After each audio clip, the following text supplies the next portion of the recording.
কালবৈশাখী বৃষ্টির কারণে উত্তাল মেঘনা নদী।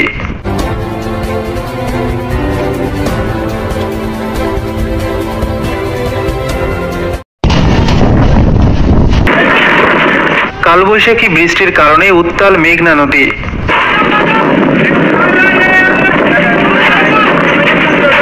নোয়াখালী থেকে মোজাহির ইসলাম নাইমের পাঠানো তথ্য।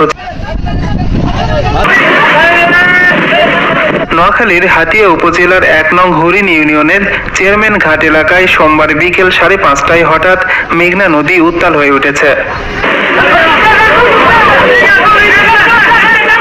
আর সেই উত্তাল মেঘনা নদীর উপর দিয়ে সেতু কিংবা সড়ক পথের যোগাযোগের ব্যবস্থা না থাকায় ঝুঁকিপূর্ণভাবে ইঞ্জিন চালিত ট্রলারে চড়ে আসা যাওয়া করতে হয় হাতিয়া উপজেলার সাধারণ জনগণের। সবচেয়ে বড় অসুবিধা হচ্ছে কালবৈশাখী ঝড় বৃষ্টির কারণে নোয়াখালীর হাতিয়া উপজেলার চেয়ারম্যান ঘাটে নৌ চলাচল করতে প্রচুর সমস্যা হচ্ছে। সেই সাথে মেঘনা নদী খুব উত্তাল দেখা যাচ্ছে।